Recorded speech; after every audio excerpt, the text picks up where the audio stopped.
네, 잘 지내셨나요?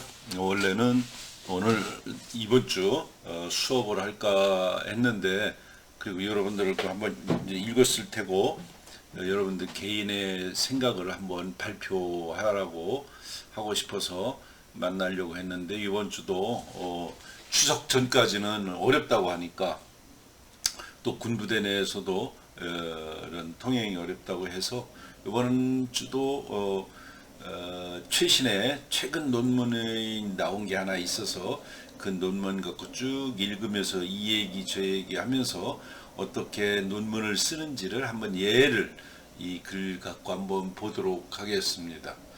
그래서 리포트를 내야 되니까 오늘은 뭐 잘라서 두 시간만 하고 하나는 대체해서 여러분들이 리포트 내는 걸로 하겠어요. 그래서 세 번째 시간은 안 하고 두 시간만 하고 마지막은 리포트로 대체하는 걸로 하겠습니다.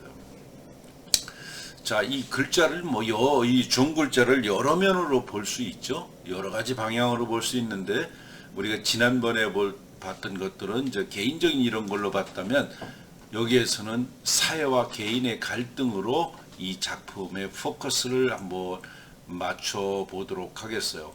자, 그래서 한번 읽으면서 우리가 이 작품을 보도록 하겠습니다. 자, 어느 사회나 그 나름의 일반적 규범을 갖고 있다. 규범은 쉽게 말해서 한 울타리 속의 여러 사람이 비교적 조화롭게 살 수 있도록 해주는 것으로서 그 사회의 이념에 비추어 볼 때 어떤 합목적성을 지니고 있다. 그렇겠죠? 어떤 목적이 있는 거죠. 그러나 규범은 개인의 사고와 행동에 제약을 가한다. 사회적으로 규범을 만들어 놓는 것은 마음대로 니대로 행동을 하면 안 된다는 거죠. 서로 편리하게 살기 위해서. 더욱이 그것이 지나치게 엄격한 것일 때 개인의 자유로운 선택의 폭은 그만큼 좁아지게 마련이고, 따라서 개인에 대한 무형의 사회적 압력이 될 수도 있다. 개인의 자유를 허용을 마음 끝까지 하면 안 되겠죠. 기분 좋다고 뭐 축구대회가 끝나고서 유럽 이런 프리미어 리그 오면 다 벗고 뛰는 아이들 있죠. 그걸 허락하면 안 되겠죠. 여기서 우리는 존 스튜어트 밀이에요. 아마 서양에서 가장 머리가 좋았다는 사람이죠. 존 스튜어트 밀의 자유론을 발표했던 사회적 배경에 대해 잠시 주목할 필요가 있다.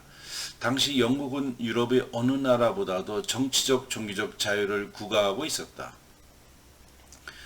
대륙으로부터 많은 정치적 망명객을 받아들였으며 무신론자들이 대중 앞에서 연설을 할 수도 있었다.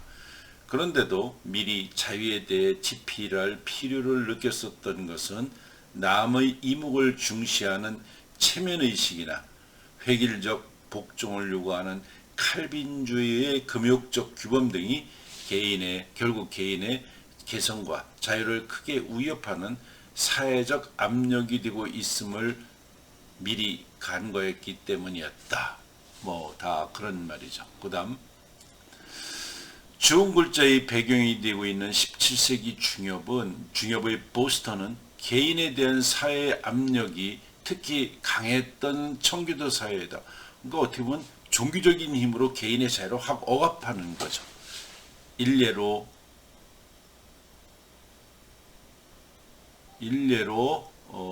여흥에 있어서 영국에서는 그런 대로 가능했거나 다소 철폐되었던 것들도 보스턴에서는 엄격히 금지됐다. 청교도들은 약한 인간성에 대해 허용해도 좋다고 생각되는 즐거움과 기쁨을 축제 기간에 몰아넣었지만 경축일에도 상스러운 광대 노름이나 음유시인의 가락 그리고 마술쟁이의 요술 따위는 구경할 수 없었다. 너무 일상이 이제 경건하게, 왜 여기 온 사람들은, 미국에 온 사람들은 어떤 종교적 자유를 찾아왔으니까 종교를 위해서 온 사람들이죠. 켈빈의 말에, 특히 켈빈주의에, 켈빈은 지난번에 얘기했던 아주 하나님은 이 세상을 다 예정 조화를 해놨다는 거. 예정 조화론이죠. 이 세상은 이렇게 만들어져서 이렇게 살다가 이렇게 갈 거다.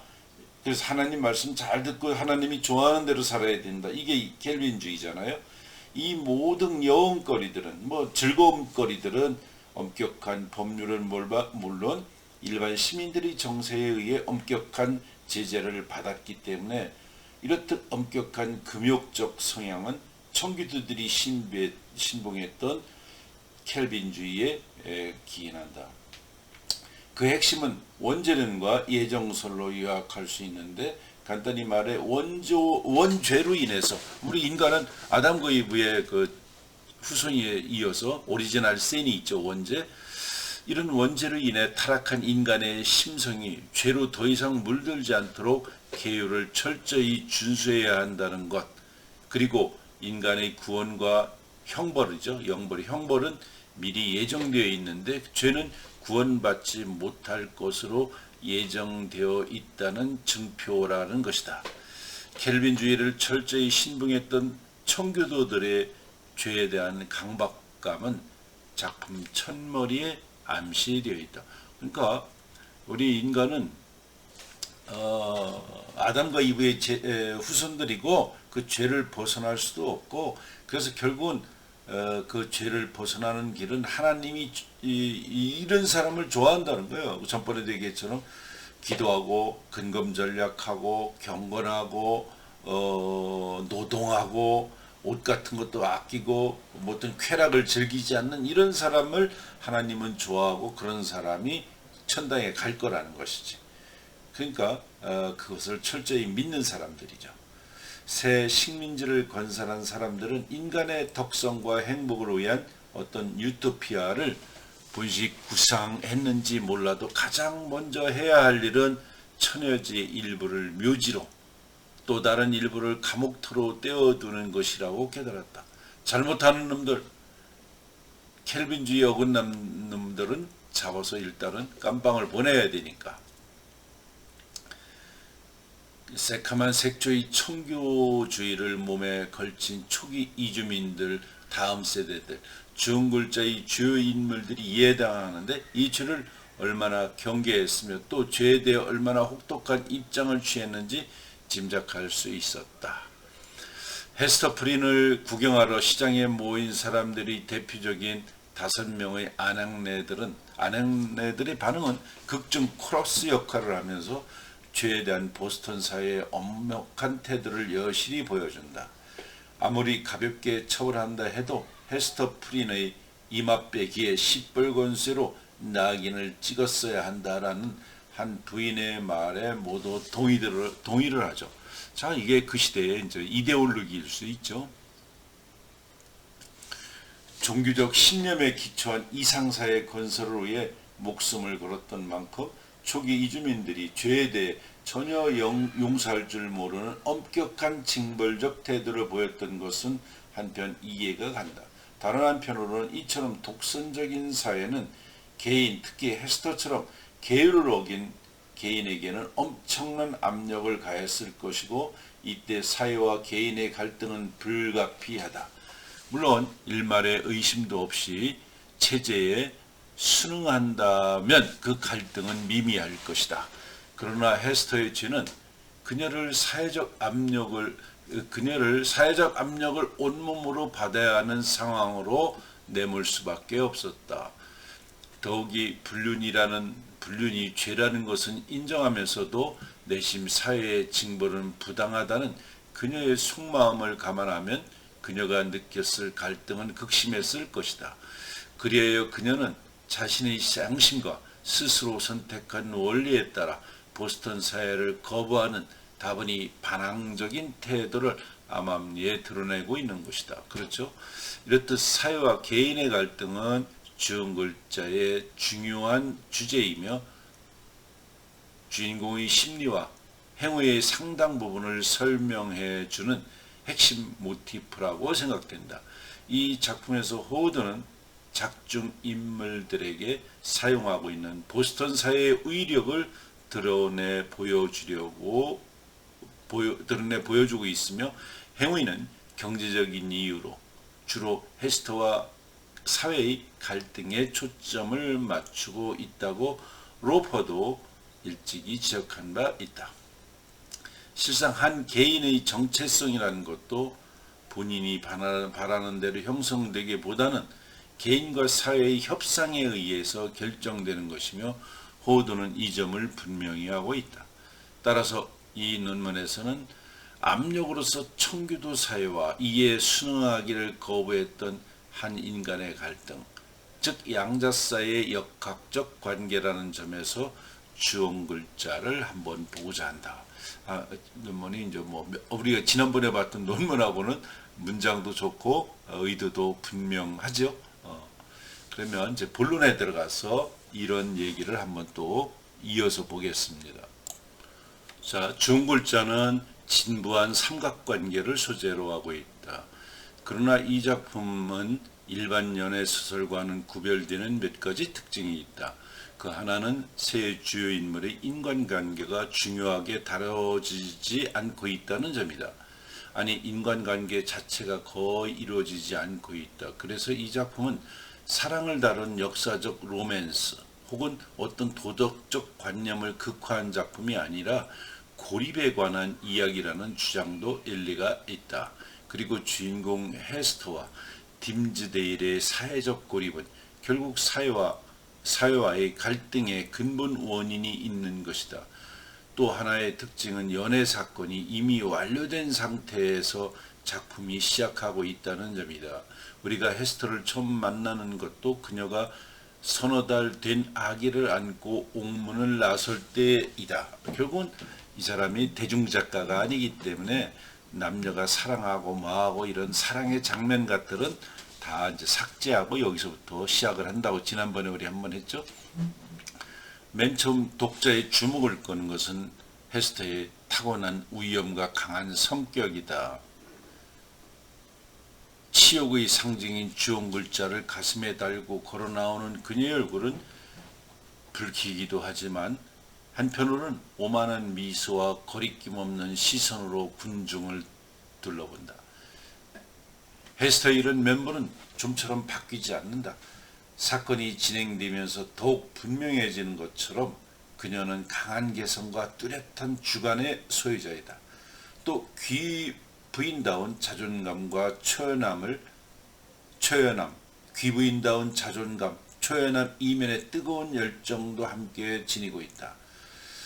펄을 키우는 과정에서 그녀의 모성, 열성 그리고 헌신적인 모습이 서서히 드러날 뿐만 아니라 펄을 그녀에게 떼어내 위탁교육시키려는 시도가 있자 벨링엄 총독을 찾아가 항변하는 장면에서 자기 주장의 능력도 엿볼 수 있다.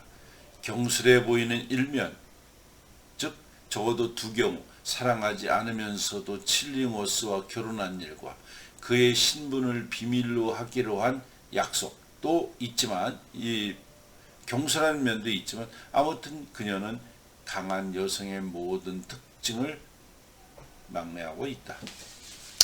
그렇다고 해도 우리는 형대에 오르는 헤스터의 모습에서 한 가지 의문을 떨쳐버릴 수 없다. 그것은 그녀가 아무리 성격이 강하다고는 해도 만인의 조령과 비난을 한 몸에 받는 현장에서 어떻게 의연한 태도를 보일 수 있을까 하는 것이다. 이것은 그녀가 자신의 죄에 대해 회개하지 않기 때문이다. 다시 말해 그녀는 자기의 죄가 보스턴 시민이 생각하는 것처럼 중한 죄라고 생각하지 않는 것이다. 물론 그녀도 자신의 행동이 나빴다는 것은 알고 있었다. 그러나 딤즈데일 목사와 관계를 맺었던 것은 뒤따라 미국으로 오기로 한 남편이 아무 기별도 없이 1년이 되도록 오지 않았고 아마도 도중에 죽었으리라는 소문이 파다했던 시기였던 만큼 그녀로서는 죄책감이 덜했을 것이다. 더욱이 한 번도 사랑을 느낀 적이 없었고 또한 사랑하는 척 한 적도 없었던 헤스터가 분별 없이 칠링워스에게 넘어가 했던 사랑 없는 결혼이었던 것이다. 이 잘못된 결혼에 자기의 책임이 크다는 것을 칠링워스 자신도 인정하고 있다. 옥중에서 당신에게 큰 잘못을 저질렀다는 헤스터에게 그는 먼저 잘못한 것은 자신이라고 대답을 한다. 자, 뭐 여기까지는 다 이해할 수 있는 얘기죠. 보스턴 시민이 낙인을 찍었던 그 불륜에 대한 헤스터의 생각을 독자가 확실히 알 수 있는 것은 형대에서의 사건 이후 7년이 지난 어느 날 숲속에서 헤스터가 목사에게 다음과 같이 말한 대목에서이다.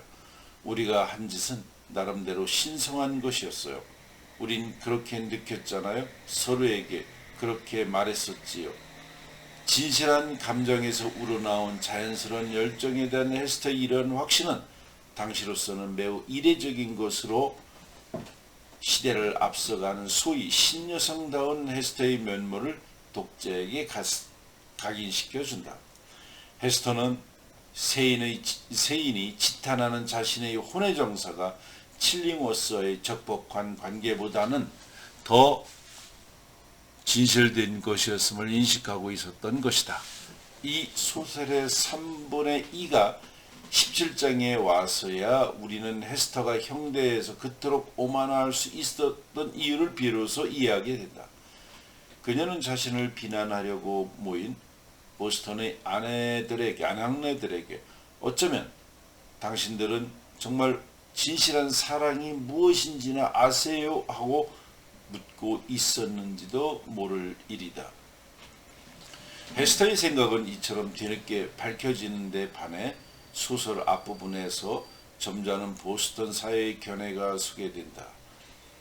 앞에서 간단히 언급했듯이 장터에 모인 5 아낙네의 견해가 소개되고 있는데 이것은 대체로 나이도 지긋이 시들었고 또 교회에 다니는 신자로서 나무랄 데 없는 우리들이 엄격하고 냉혹한 견해이다.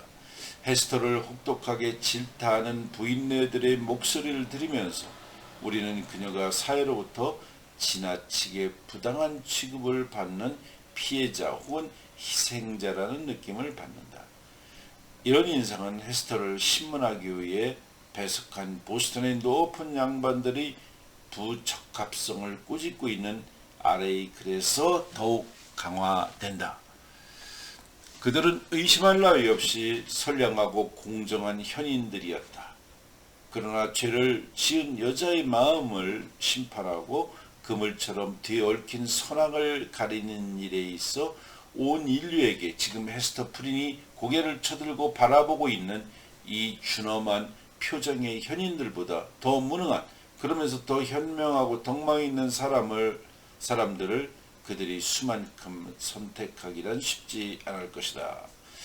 자, 청교도 사회에 대한 호선의 입장을 단정하기는 어렵지만 적어도 이 대목에서 은근히 청교도 사회를 비판하는 한편 헤스터에 대한 독자의 동정심을 자극하려는 작가의 의도가 있었던 것이 아닌가 한다.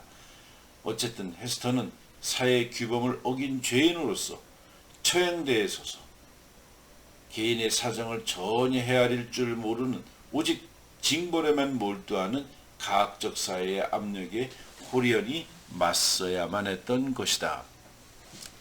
감옥에서 풀려나온 헤스터는 표면상으로는 자기 죄를 인정하는 것처럼 보이지만 보스턴의 규범과 법률이 정당했다고는 생각하지 않는다. 사회에 대한 그녀의 비판적이며 반항적 태도는 실제 언행으로 구체화되지 않는다. 그러나 거버가 지적하고 있듯이 보스턴 사회가 치욕의 상징으로 보여준 주홍 글자를 마치 보라는 듯이 공들여 술을 놓아 아름답게 장식했던 것이야말로 그녀에게 가능했던 역설적 반항의 행위였을 것이다. 또 바느질을 그녀의 생계를 위한 유일한 수단이면서도 동시에 사회로부터 지탄받았던 그녀의 열정과 에너지를 표출하는 공인된 출구였는지도 모른다. 한번 거기도 읽어보면 좋죠. 여자들은 섬세한 바느질에서 남자들이 모르는 쾌락을 맛보곤 한다. 헤스터 프린에게 바느질은 삶에 대한 열정을 표현하고 또 그렇게 함으로써 그 열정을 진정시키는 한 방법이었는지 모른다. 바느질 외의 온갖 기쁨을 뿌리쳤듯이 이 열정도 죄스러운 것으로 멀리했다. 양심이 이처럼 대수롭지 않은 일까지 병적이라고 할 만큼 간섭한다는 것은 이 여자의 뇌침이 진실하고 확고한 것이 아니라 어쩐지 의심스러운 구석이 있다는 것, 무엇인가 근본적으로 잘못되었다는 것을 의미하는 뜻하는 것이 아닌지 잠옷 걱정스럽다. 여기서 주목할 것은 헤스터가 자신의 역경을 꿋꿋하게 감내하고 있지만 세월이 흐르면서 심리적으로 크게 위축되었다는 것이다. 그녀는 사소한 일에서조차 양심의 간섭을 받는 병적 심리 증상을 보이고 있다. L.A. 프롬은 한 에세이에서 다음과 같이 말한다. 대개의 사회체제에 있어서 복종은 최고의 미덕이며 반항은 최고의 죄악이다. 사실 우리 문화에 있어서 사람들이 죄의식을 갖는 경우 그들을 반항했기 때문에 두려워하고 있는 것이다. 자신들은 도덕성의 문제로 번민하고 있었다고 생각하지만 실은 그렇지 않다. 그들은 명령에 반항했다는 사실로 번민하고 있는 것이다. 이 말은 헤스터의 경우에 거의 그대로 적용될 수 있다고 본다. 앞에서 지적한 바 있듯이 헤스터의 입장에서는 크게 회개해야 할 대지를 지는 것도 아니다. 본시 화려하고 관능적이고 동양적인 천성, 즉 눈부시게 아름다운 것을 즐기는 취향을 갖고 태어난 헤스터가 이토록 사소한 일에서도 양심의 간섭을 받아야 할 정도로 심성이 위축된 데에는 어떤 두려움이 큰 몫을 하고 있다. 그것은 사회의 규범과 명령에 반항했다는 두려움, 그 반항이 필연적으로 수반할 사회적 징벌에 대한 두려움인 것이다. 일반적으로 헤스터의 영웅적 인내와 용기는 자주 거론되지만 한편 그녀가 두려워하고 있다는 점은 별로 주목받지 못했다. 이 두 가지 면은 복잡 미묘한 인간의 심성 속에 얼마든지 양립할 수 있다. 헤스터는 과거의 행위에 대한 나름대로의 확신이 있는 만큼 만인의 조롱을 견뎌낼 수는 있지만 다른 한편으로는 꿈에도 잊지 못할 처형대의 치욕이 트라우마처럼 뇌리에 남아 그녀를 위축시켰을 것이다. 그녀의 두려움은 그녀가 받았던 징벌의 당연한 효과라고 할 수 있다. 본시 벌이란 죄와 그로 인한 벌 혹은 고통의 필연성과 함께 벌에 대한 두려움을 각인시킴으로써 궁극적으로는 죄를 뉘우치도록 하려는 것이다. 헤스터가 당한 치욕은 그녀를 떨게 했지만 결코 뉘우치게 하지는 못했다. 이런 점에서 중골자는 제9시를 다하지 못했다. 중골자의 고통에 시달렸던 지난 7년이라는 세월이 그렇게 큰 불행을 가했음에도 결국 뉘우침도 가져오지 않았단 말인가 라고 화자는 묻고 있다. 중골자라는 상황이 아니 이 상징이 가리키는 헤스터의 사회적 위치가 그녀의 마음속에 끼쳤던 영향은 강력하고 특이했다. 밝고 우아한 나뭇잎 같았던 그녀의 성격은 시뻘겋게 단 낙인 때문에 완전히 시들어버렸다. 그녀의 아름다운 몸매도 비슷한 변화를 겪었다. 그러나 그녀는 그동안 스스로 자선 수녀의 일원이 되어 약자로 위한 봉사에 진력했다. 그녀의 헌신적인 노력은 비록 보스턴 사회는 자신을 학대했지만 자기는 시민들을 위해 해야 할 바를 다하겠다는 책임감과 사랑에 기인한 것이었다. 중글자 A는 이제 에이블, 유능함 또는 엔젤을 의미한다고 사람들은 말한다. 그렇다고 해도 사회가 그녀를 온전히 받아들였다는 것은 아니다. 보스턴 시민들이 한 사람의 개인이 아니라 청교도 사회로 변모할 때, 즉 공식적인 집단을 이룰 때 그녀는 여전히 정신적 고립에 갇혀야 했다. 헤스터가 서 있는 곳에는 늘 그녀 주위에 마법의 서클 같은 작은 빈 공간이 생겼고, 거기서 조금 떨어진 곳에서는 사람들이 서로 밀치고 하면서도 그 원안으로 누구도 발을 들여놓으려 하지 않았다. 빈 공간은 주어 글자가 숙명적으로 그것을 달고 있는 장본인에게 부과한 정신적 고득의 강력한 증표였다. 한편 헤스터 역시 그 사회를 진정으로 받아들이는 것은 아니다. 거버의 지적처럼 한 가지 분명한 사실은 헤스터는 적어도 자기가 사회에 대해 지은 죄가 없으며 따라서 사회가 자신을 징벌할 권리도 없다는 생각에는 변함이 없다는 것이다. 사회는 그녀를 표면상으로는 규범적 인간으로 변화시키기는 했지만 보스턴 사회의 정당성을 설득시키지는 못했던 것이다. 이런 의미에서 중골자는 제 직분을 다하지 못했다. 또 한때 그렇게 분방했던 그녀의 열정은 아직 죽은 것도 잠든 것도 아니고 다만 무덤 같은 가슴 속에 잠금되어 있을 뿐이다. 숲속 산책길에서의 장면을 제외하면 이 작품에서 열정을 느끼기 어려운 것은 그것이 대체로 억압된 감춰진 열정이기 때문이다.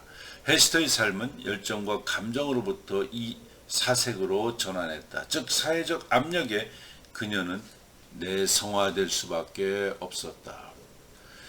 그녀는 끊어진 사슬 조각을 내동댕이 쳤다. 이 세상의 법은 이제 그녀의 정신에 맞는 법이 아니었다. 이 무렵 이제 막 해방된 인간의 지성은 지난 몇 세기 전보다 훨씬 더 활동 영역을 넓혀갔다. 사람들은 옛날의 여러 원칙과 관련된 낡은 편견의 체계를 모두 뒤엎고 새로 만들었다. 헤스터 프린이 이런 정신을 들이마셨던 것이다. 그녀는 4세기 자유를 택했다. 그런데 이 자유는 이 무렵 대서양 건너편에서는 아주 흔한 것이었지만 우리 조상이 알았더라면 주은글자로 단죄하는 죄보다 더 끔찍한 죄로 간주했을 것이다. 가장 대담하게 사색하는 사람들이 사회의 형식적 규칙을 가장 온순하게 따른다는 것은 주목할 만한 일이다. 그들에게는 사상만으로는 충분하여 굳이 그 사상을 행동이라는 피와 살에 불어넣지 않아도 된다. 헤스터의 경우 그런 것 같았다. 헤스터가 사색의 자유에 만족했던 것은 당연하다. 그녀는 사색의 말과 행동으로 옮겨질 때 그것이 초래할 결과를 누구보다 잘 알고 있었기 때문이다. 이 작품에서 감추고 있는 것은 딤지데일만이 아니라 비록 자신의 죄는 드러났지만 헤스터 역시 감추고 있는 것이다. 브라우넬의 말처럼 이 작품은 본질적으로 은닉에 관한 이야기이며 특히 죄의 은닉이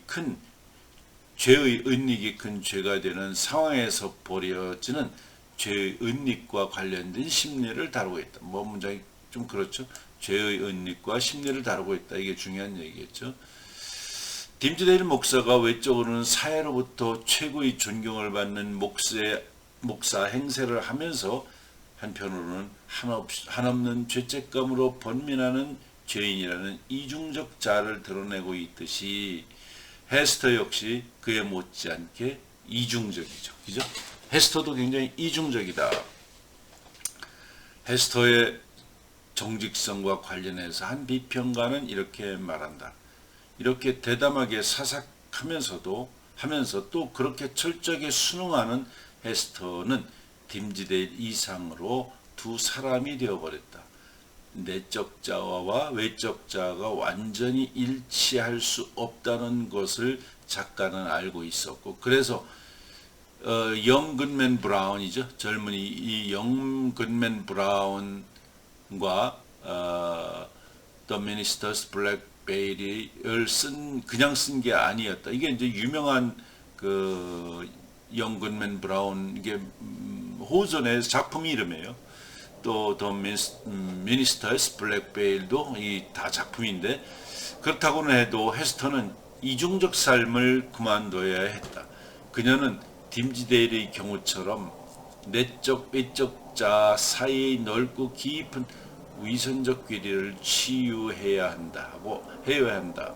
원론적으로 맞는 말이다. 그러나 혹독한 사회적 징벌을 당했고 그 결과 어두움에 떨고 있는 헤스터로서는 쉽지 않은 일이다.